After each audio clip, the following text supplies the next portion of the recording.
So I'm delighted to introduce Dr. Mark Mannis, Professor of Ophthalmology and Chair of the Department of Ophthalmology here at UC Davis School of Medicine. He is internationally recognized for his research and expertise in diseases of the cornea, which also includes LASIK. He's done a lot of pioneering work in LASIK surgery. When he's not doing research or teaching or seeing patients or a lot of that administrative work department chairs have to do, he's in high demand for speaking engagements around the country and around the world, also as a visiting scholar. So we are very, very honored at the Midi Medical School that Dr. Mannis was able to find time to speak to you this morning. I guess he recognizes how august and distinguished a class you are. So he heads an outstanding Department of Ophthalmology, and I can really say for this department that from the patient's standpoint, seeing is believing. So with no further ado, Dr. Mannis.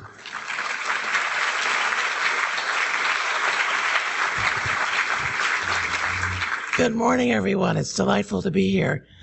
For those of you who don't recognize my charming accent, I'm from Carmichael. I last spoke here in 2010. They didn't invite me back for 4 years, so I guess I said something wrong. But it's wonderful to be here, and I have to tell you, I was so excited when I got the invitation because this is one of the most fun classes to teach. The level of enthusiasm and the high level of understanding are really very impressive to me, so it's great to be here today. I guess I'm the second half of a symposium we could call Peeing and Seeing. So we'll get to the second half of this now. As with so many things in our literature, William Shakespeare truly nailed concerns about vision by writing, "He that is stricken blind cannot forget the precious treasure of his eyesight lost." And certainly as someone who deals with patients with vision compromise day in and day out, this statement stays in my heart all the time. I'd like to thank my colleagues at the Eye Center for helping me with some of the material I'm going to show you. So I want to start by doing a review of ocular anatomy. And forgive me, this is very basic, but it's important for everyone to understand the primary workings of the eye. And we're going to discuss 4 major diseases that affect many of the people in this room, actually. So I want you to understand the ocular anatomy so that you can understand not only the way in which the disease affects the eye, but the options that we have in 2014 for treating these disorders. So the eye, as you can see here, works very much like a camera. Light comes in the front of the eye. Do we have a pointer?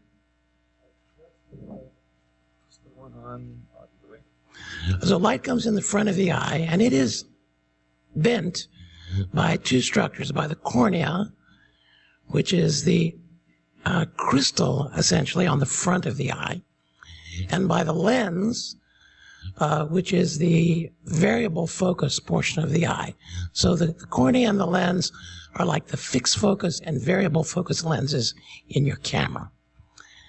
They put that light, thank you very much. They put that light onto the, you have to be able to see it, I guess. Oh, there we go. They put that light onto the back of the eye, which is the retina. The retina is the lining of the inside of the eye, and it is comparable to the film in the back of your camera. So the front of the eye is essentially the focusing portion. The back of the eye represents the camera film, and the retina then sends those impulses through this coaxial cable called the optic nerve to the brain. You might be surprised that 40% of the brain is devoted to vision. which makes ophthalmology, of course, the most important specialty in medicine. So that's basically the way we see. And of course, this little globe of 3 or 4 cubic centimeters is our window to the world. Okay, what are the most common eye diseases in our society? Cataract. I'd venture to say that I won't, but if I asked you to raise your hand, many people in this room would say that they had cataracts or had already had cataract surgery. Another important disease in the developed world is glaucoma. And thirdly, macular degeneration. We're going to talk about each of these diseases, what causes them, how they are currently treated, and what the hopes are for the future.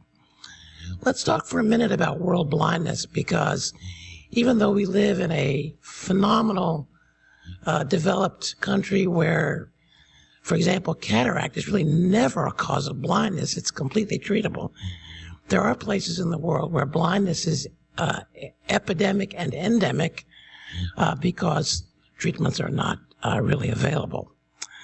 So first of all, we should say that the number of blind people in the world are increasing. That has to do with the size of the population and greater longevity. And with longevity, there's a higher incidence of cataract, glaucoma, and in the developed nations, macular degeneration. So there's a peak of blindness at birth with congenital disease, and that's seen primarily in the underdeveloped nations in sub-Saharan Africa, in the Far East, and countries like Bangladesh, where congenital cataracts and congenital blindness are very important. And then there's an exponential increase of blindness after the age of 40. So for those of us in this room, myself included, blindness is a serious consideration. And if one were, and there have been now a number of polls of the American public about what the greatest concerns are that people have about health. And the two top problems that emerge are cancer and blindness. So blindness is right up at the top of concerns of the American public. Let's talk about cataract. What is a cataract? So here's a multiple choice question. Is it a waterfall, a shiny marble, an opacity in the lens, or an expensive American car? If you answered C, you are correct. Okay? So what is the epidemiology of cataract? First of all, cataract is a worldwide health problem. 17 million people are affected, and when I say affected, I mean they are visually dysfunctional because of cataract.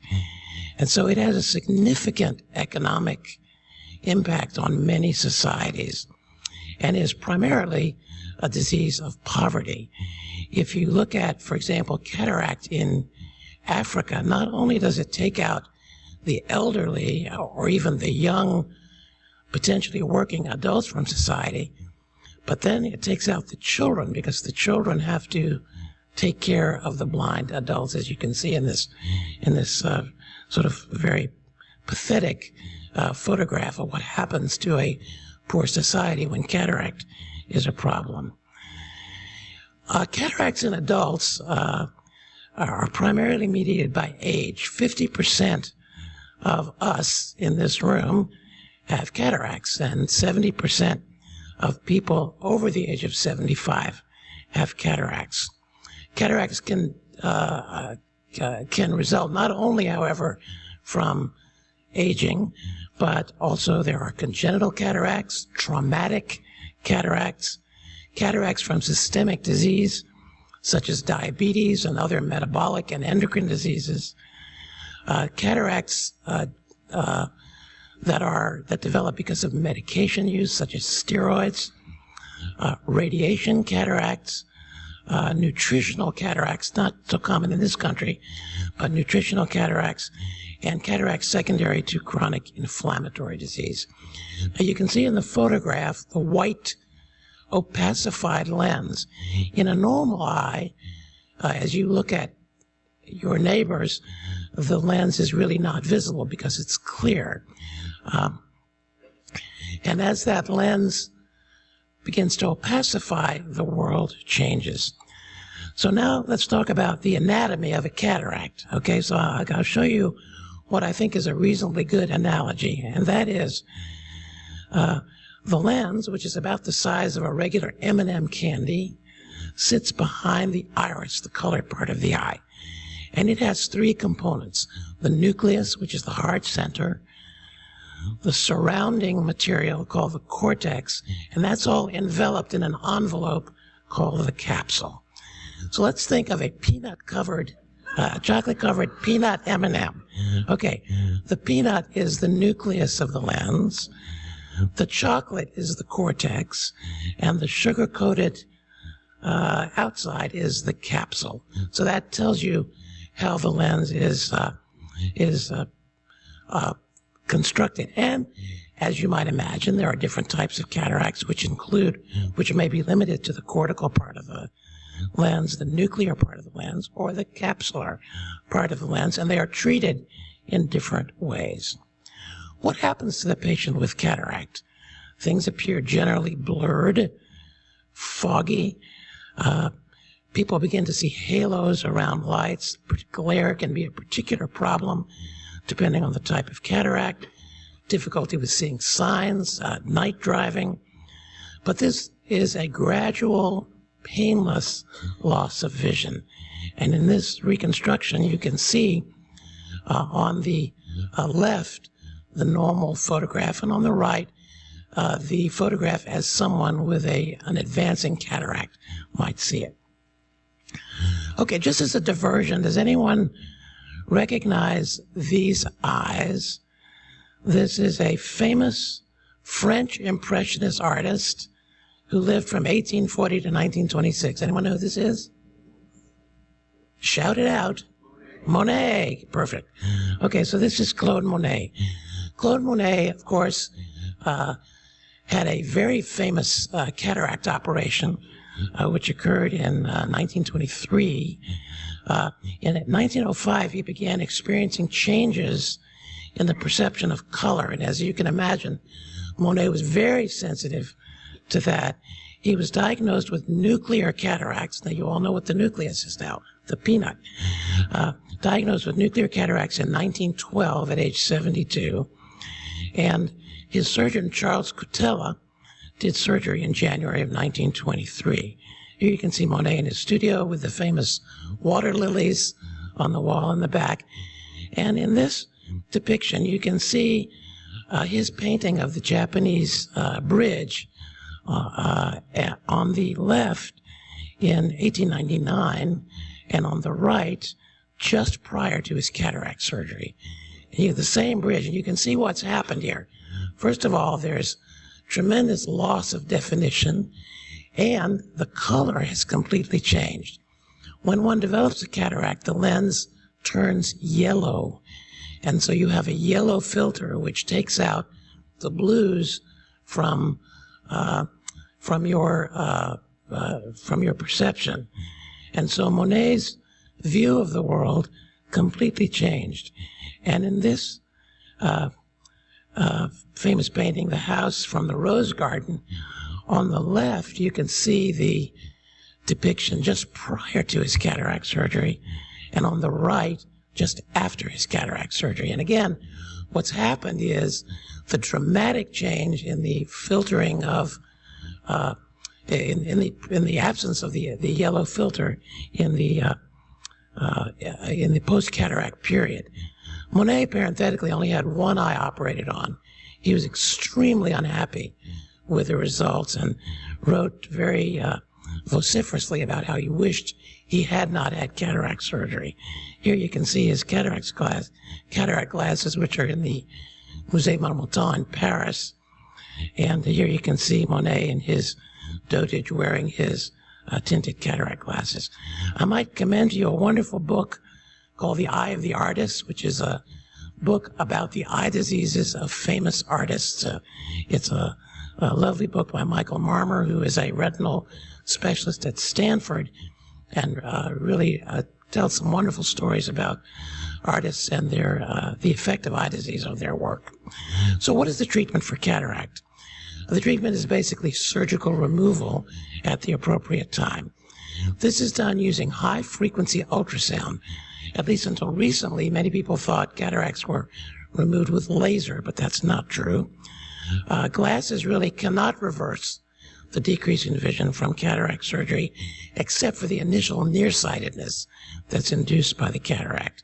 And of course, it's very important to avoid excessive UV exposure in order to prevent cataract development. When should you consider cataract surgery? Well, it's clearly an elective procedure, and it should only be done when someone has functional difficulty in doing the activities of daily living, when it begins to affect quality of life. LASIK surgery, which is very commonly touted, has no relationship to and will not really help the development of cataracts. Cataract surgery in 2014, unlike in 1923 when Claude Monet underwent cataract surgery, is now done as a brief outpatient surgery. It takes about 20 to 25 minutes, done under topical anesthetic, an extremely high success rate. And in the surgery, the lens in its entirety, except for the capsule, the sugar-coated outside, is taken out and is replaced with a lens implant.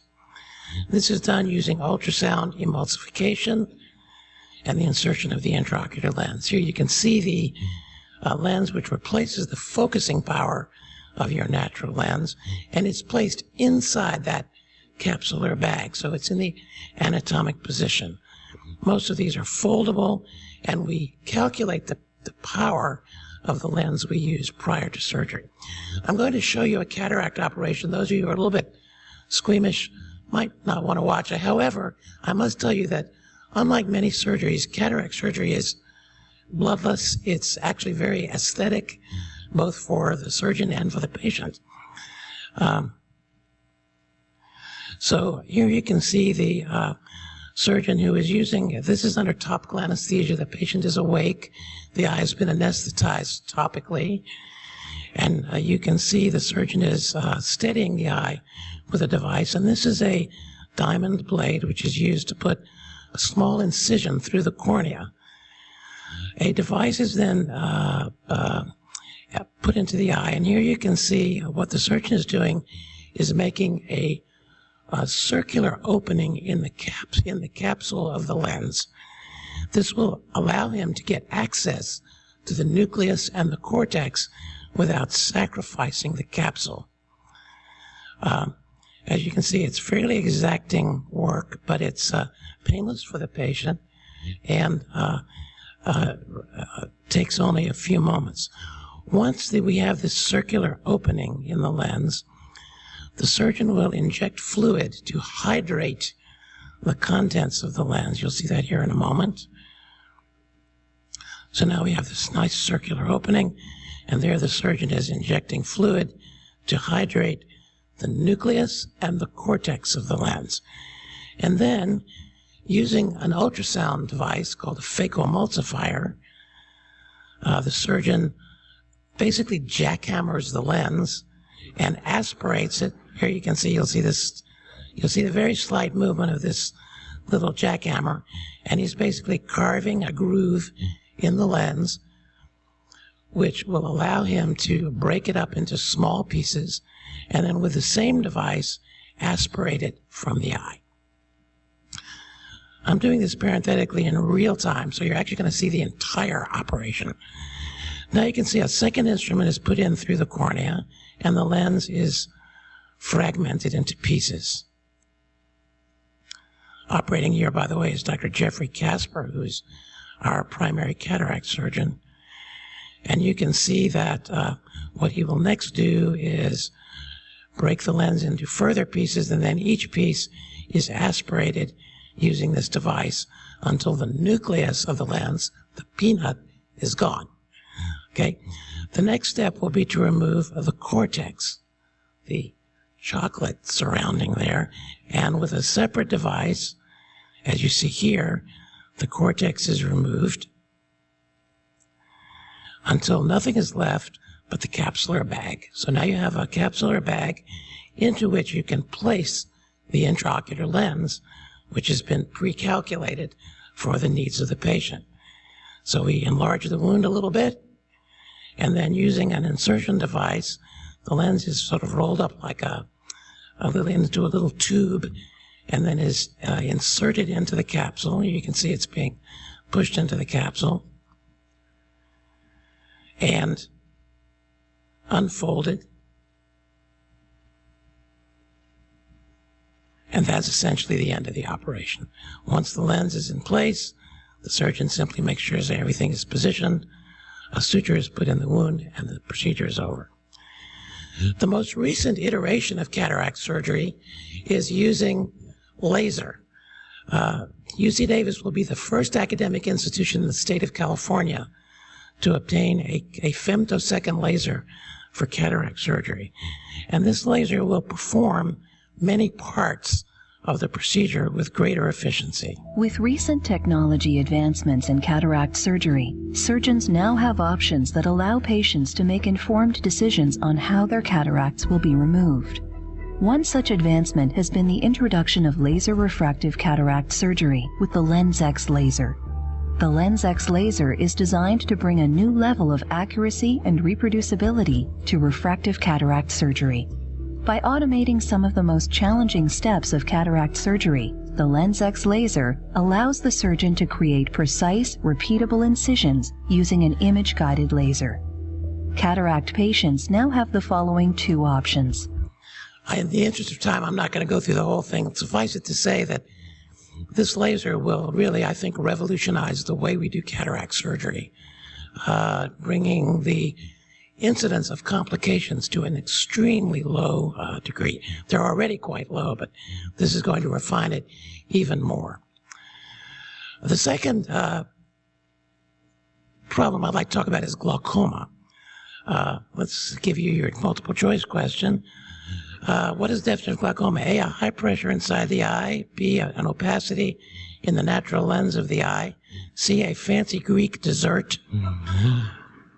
I hope no one answers B or C, otherwise I'm leaving. Or D, the optic nerve damage that occurs in a specific pattern.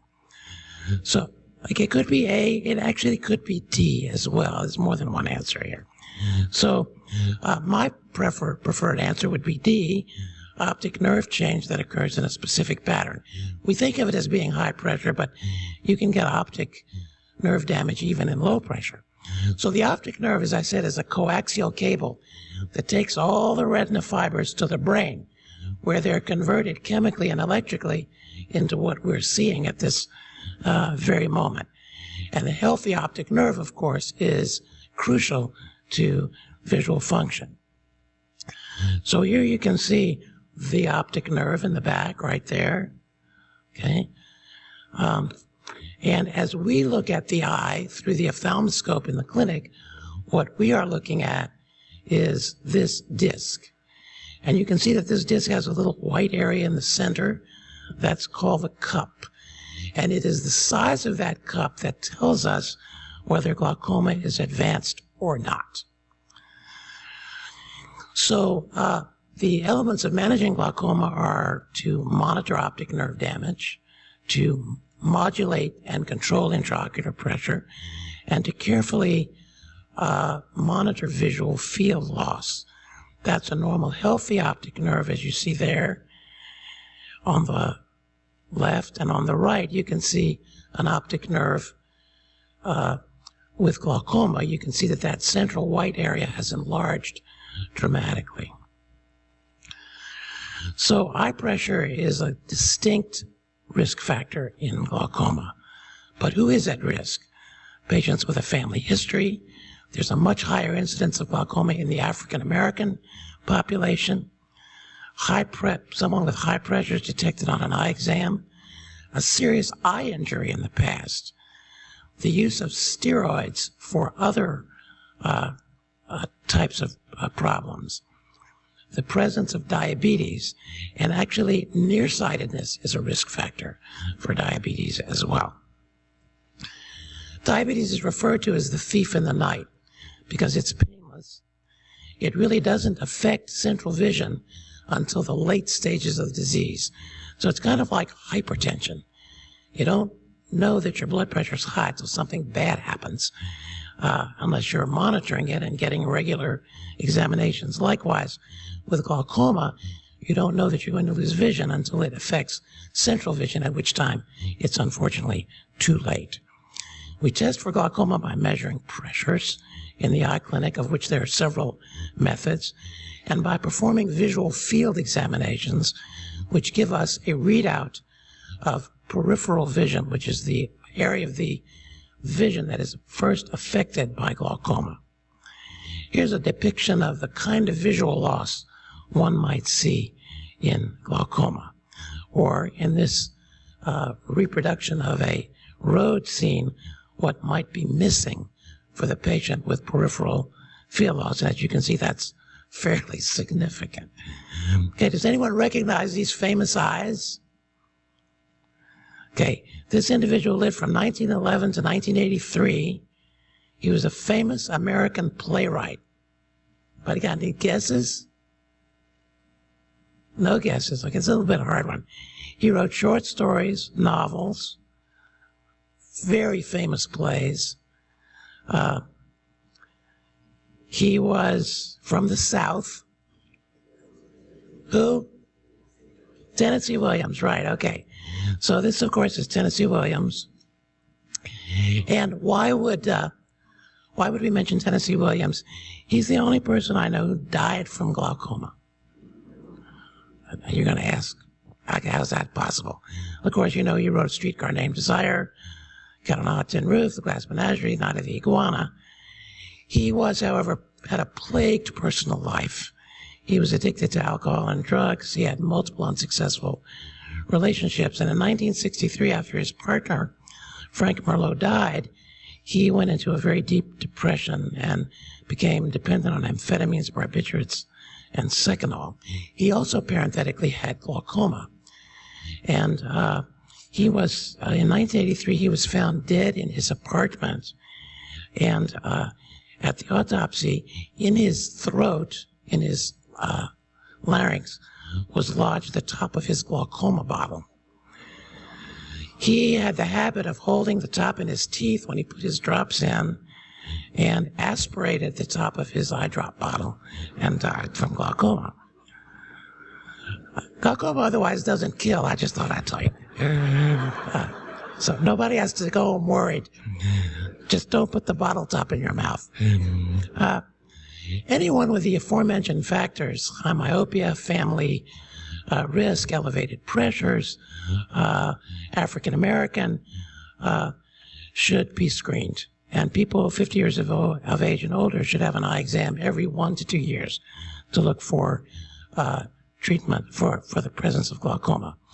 The treatment of glaucoma is both medical and surgical.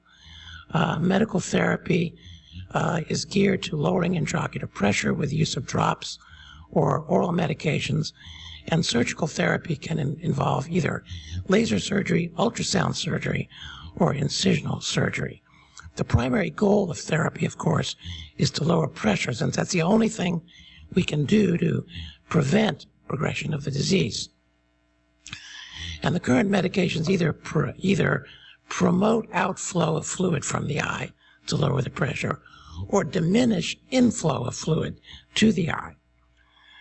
Argon laser can be used to promote outflow to the eye, and then there are a variety of operations, including trabeculectomy and implantable tube shunts, which take fluid from inside the eye into the vascular system, thereby decompressing the eye and making it a healthier place for the optic nerve. I'd like to finish off by talking about macular degeneration. Let's just go back to our anatomy lesson for a moment, and you will remember, I've lost the, oh, there it is. You'll remember that the retina is the lining of the inside of the eye. So that's actually an extension of the brain, or as At the eye center, we like to think of the brain as an extension of the eye. But the eye is an extension of the brain, and that is neurologic tissue, which converts light energy into photochemical signals, which then go through the optic nerve to the brain. The central part of the retina, the part where vision is most acute, is called the macula. And that's where there's the highest concentration of cells, of receptor cells, for both black and white and color vision. And that's where we do 90% of our acute vision, from this small area, less than a millimeter in diameter, called the macula. Age-related macular degeneration is the most frequent cause of vision loss in people over 50 years of age in developed countries. So, for example, you may be surprised to know that macular degeneration is almost unknown in sub-Saharan Africa and in Southeast Asia, and yet in the U.S. and in Northern Europe, it is the most important cause of functional vision loss in the elderly, which tells us that there is something environmental about this disease. The average age of onset of loss of vision is age 75. And unlike glaucoma and even cataract, macular degeneration selectively affects the central vision, so it's very disabling. There are 200,000 new cases of macular degeneration in North America every year, and it's projected by the year 2020, which is a somewhat telling year for ophthalmology, that there will be 3 million patients blind from macular degeneration in the United States. We now know there are some major risk factors for macular degeneration. Age, of course, which can't be modulated, race, smoking, family history, and there are some other genetic markers which predispose to the disease. Risk factors for the disease include generalized cardiovascular disease, systolic hypertension, atherosclerosis, increased body mass, increased waist circumference, and waist-hip ratio. Other risk factors include diets low in antioxidants, high fat intake, high animal fat, omega-6, which is the major component of the American diet, as opposed to omega-3, which is what we should all be eating.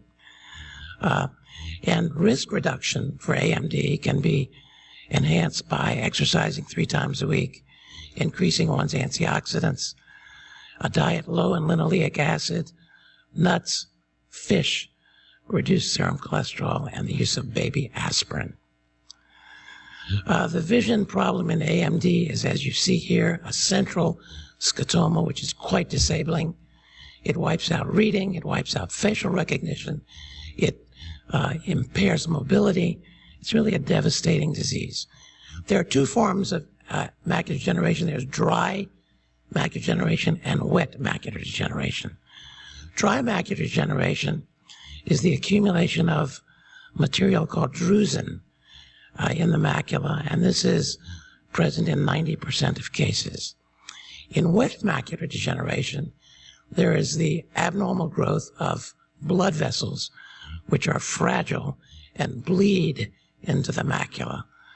And this is the result. This results in 90% of the severe vision loss in this disease.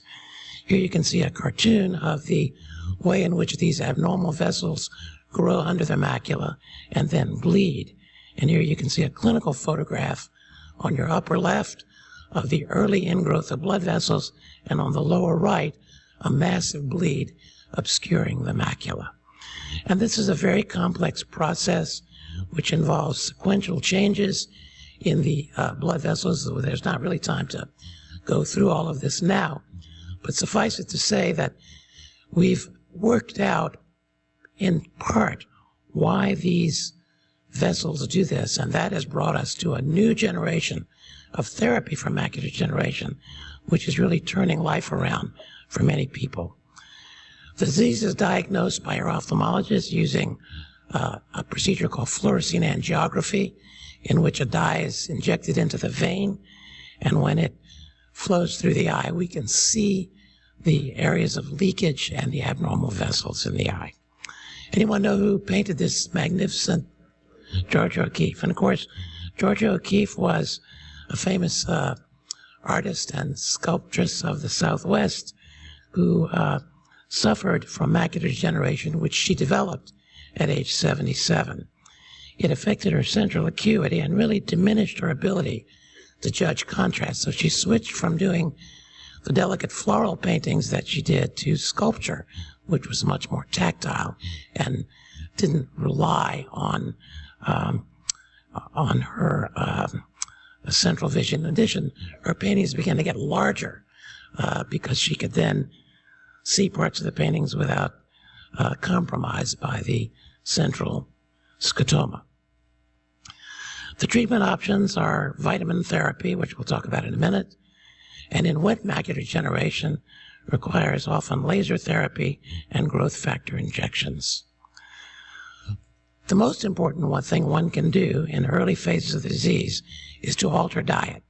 A low-fat diet with lots of leafy green vegetables, fresh fruits, fish, no junk food, and vitamin supplements, which we'll talk about. The ARID study, the Age-Related Eye Disease Study, is an extraordinarily important study that was done by the National Eye Institute, which evaluated the effects of high levels of antioxidants and zinc on the progression of dry age-related macular degeneration. The study showed definite benefit from a combination of vitamins, of which there are now several on the market, and was the result of almost 5,000 patients over a 10-year period who demonstrated when they were taking the real medicine as opposed to a placebo, that there was a substantial decrease in the progression of their disease. These are some of the formulations that are currently available, Ocuvites and iCaps. The conclusions of the study were that patients with moderate grade 3 to 4 macular degeneration should be considered for antioxidant therapy if they were over the age of 55, had extensive drusen, that's that material in the macula, had geographic changes in the macula, or had advanced AMD in one eye.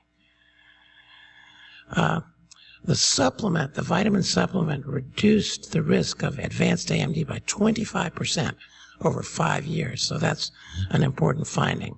And the risk of vision loss was reduced by almost 20%. But for patients with very mild AMD, earlier in life, there was no obvious advantage to vitamin therapy.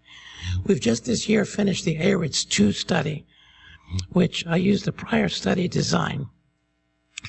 And the ARIDS 2 study, in 4,000 patients in 60 centers, evaluated the same combination of drugs and found that beta-carotene, which was used in the original study, should probably be removed from the formula. So the formulas have recently been changed. One way of monitoring the progression of age-related macular degeneration is with what's called an Amsler grid. It's something given to you by your doctor, and you look at the dot in the middle of the square, and as you look at the dot, if you see distortions in the grid, that could signal the presence of AMD. What are the treatments of AMD? Thermal laser, photodynamic therapy, intraocular injections. We won't mention photodynamic therapy too much because it's not commonly used, but a dye is injected and the affected vessels are illuminated by the dye, which then can be treated with laser to prevent them from bleeding. And then there's the smart drugs. The smart drugs are drugs that are currently injected into the eye in the office to prevent this proliferation of abnormal vessels that bleed into the retina. There is something called vascular endothelial growth factor, which is something that is produced by these abnormal vessels. And if we can prevent that VEGF from being elaborated, then we can prevent bleeding from occurring in macular degeneration. The first of these drugs was Avastin, and we found Avastin from the cancer doctors. They were using it for colon cancer, and it just shows you that you have to look in odd places to find things. I wasn't referring to the colon, by the way. But there's a story you may have heard about the two women who died at the same time and arrived at the pearly gates together. And the one turned to the other and said, "How did you die?" And she said, "I froze to death." And she said, "Oh, that must have been terrible." And the first woman said, "No, not really. You know, you get very cold and then you shiver a bit and then you fall asleep and that's it." And then she asked the other woman, "How did you die?" She said, "I had a massive heart attack." Well, how did that happen? Well, I was sure my husband was having an affair, so I decided to ambush him. So I burst in one evening, and there he was sitting on the couch having a beer watching a football game. But I was sure she was in the house. So I ran up to the bedroom, and she wasn't in the bedroom. And I ran down to the basement, and she wasn't in the basement. And I ran out into the backyard. She wasn't in the backyard. I came back into the living room, and I was so exhausted and upset, I had a massive heart attack and died. The first woman said, "Gee, that's too bad. If you'd looked in the freezer, we'd both be alive."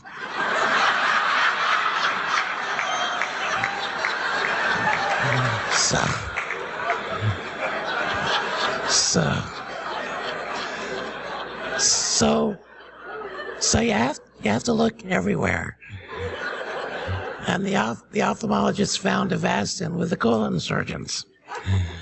The second drug that came out was Lucentis.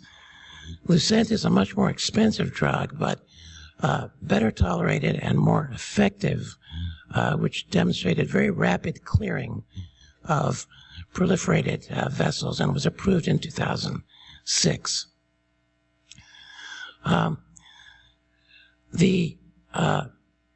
The problem is end-stage macular disease, when there's no more treatment for the vessels, bleeding and scarring has occurred, or for dry macular degeneration, in which there never was bleeding, but there was gradual destruction of the macula.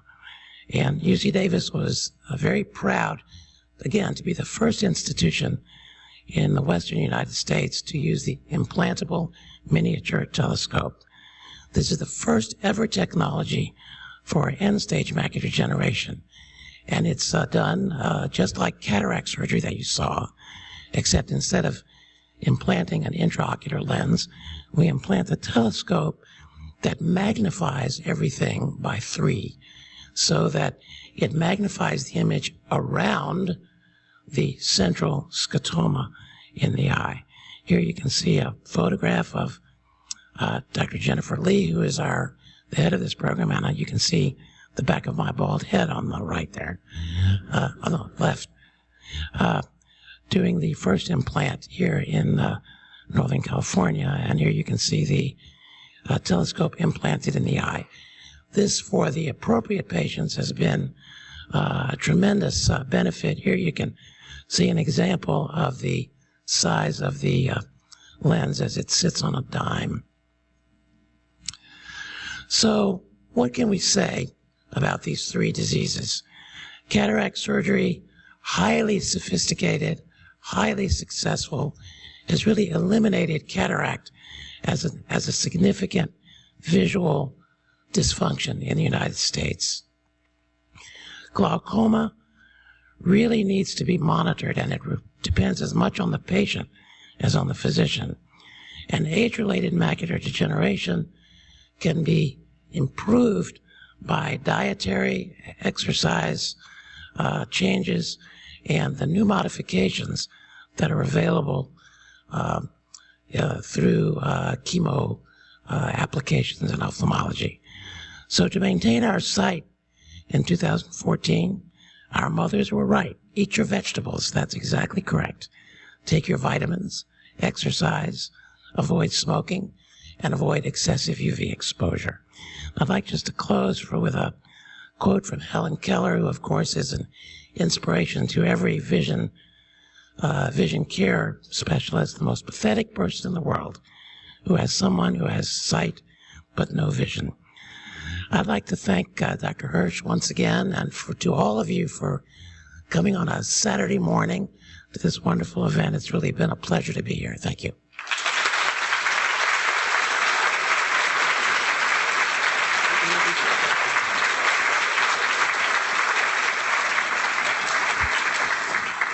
I guess we have a few questions.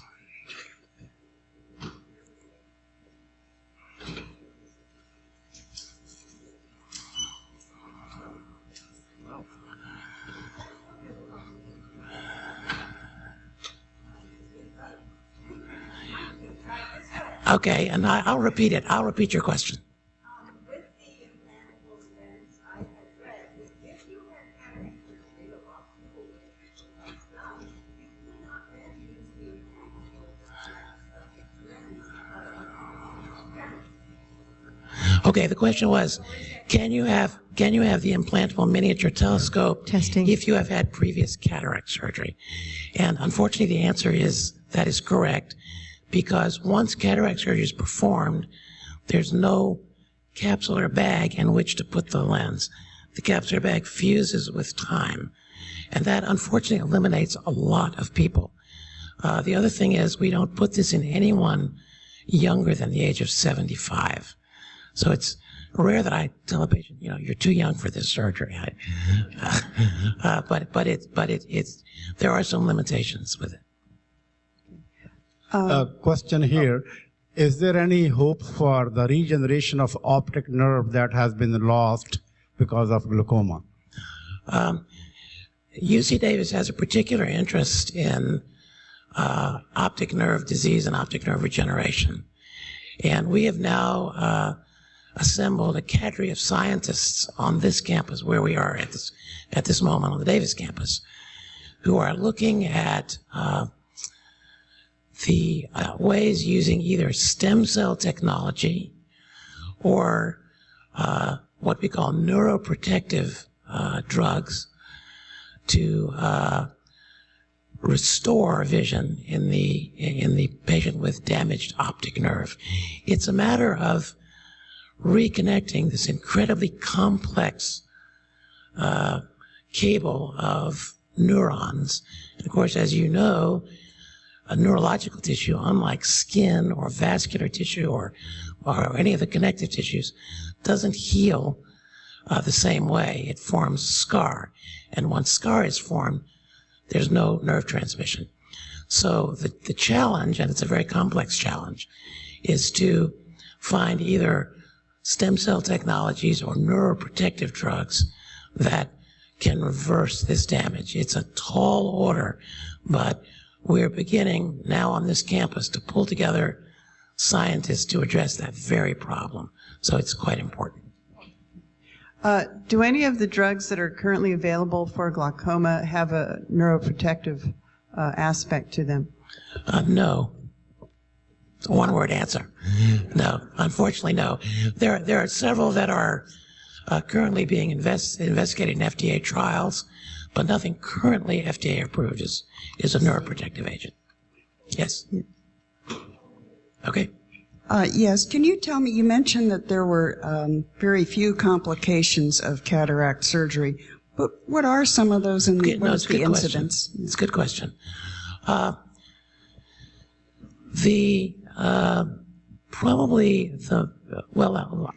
me mention a few of them, but they're rare. Okay, I'll start with the rarest. The rarest is postoperative infection.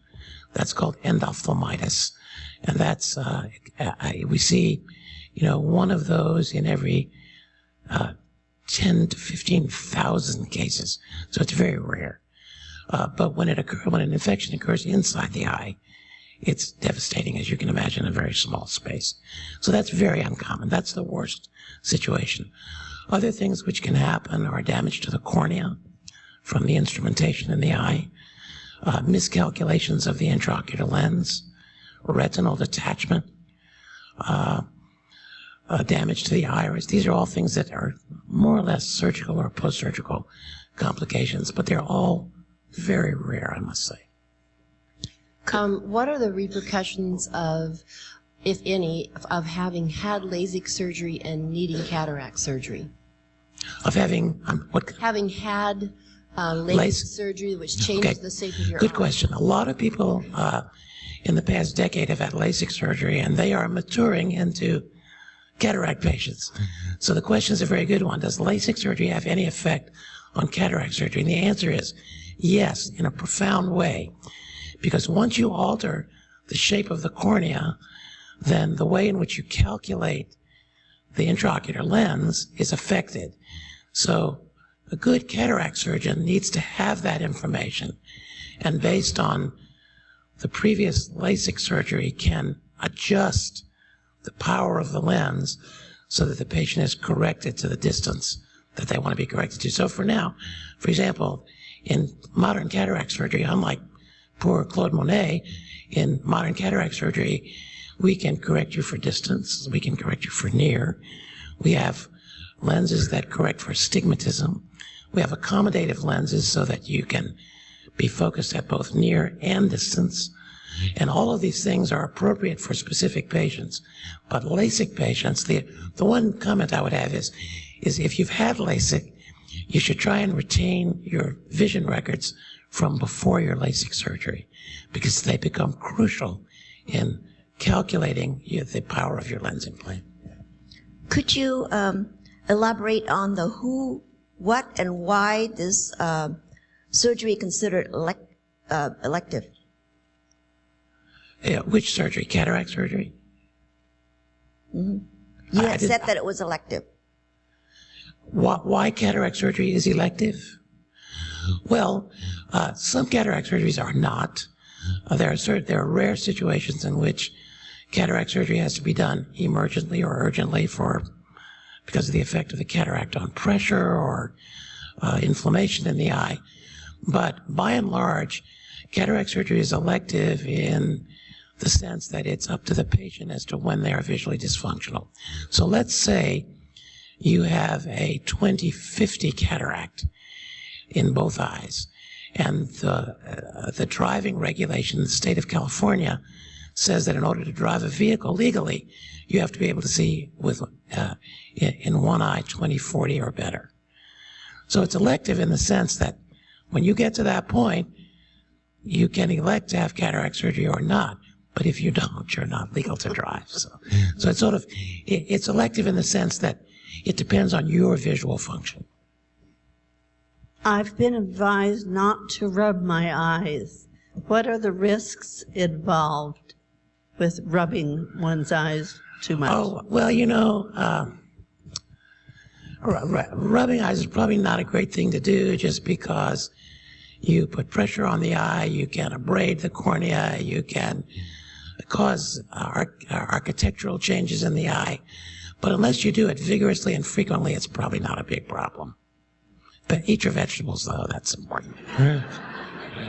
I just read a wonderful book called Cutting for Stone, I believe the title is, about Nepalese cataract surgery. So they weren't implanting any lenses, correct? They were just scraping away the... That's right. In Cutting for Stone, the type of surgery that was done was removal of the opaque lens, but no implantation, just the same way Claude Monet had it. And they use cataract glasses, which are these very thick lenses, which quite distort the environment and are rarely used anymore because of lens implantation. Yes, ma'am. You briefly mentioned retina detachment after cataract, but you said it doesn't happen often? Correct. But if it does happen, will it repeat? Okay, retinal detachment, when we go into the eye to do cataract surgery, and you saw me show you the film, we are moving structures inside the eye around. That causes traction and stretching inside the eye, and one can develop a hole in the peripheral retina from that. If fluid gets under that retina, then it detaches. Fortunately, it usually becomes very quickly symptomatic and can be treated either with laser or with surgical correction. If one were then to go and have a second cataract operation, it would be very important for the retinal surgeon to examine the peripheral retina prior to the cataract surgery to see if there were any propensity to that complication. Thank you, Dr. Mannis. This is fantastic.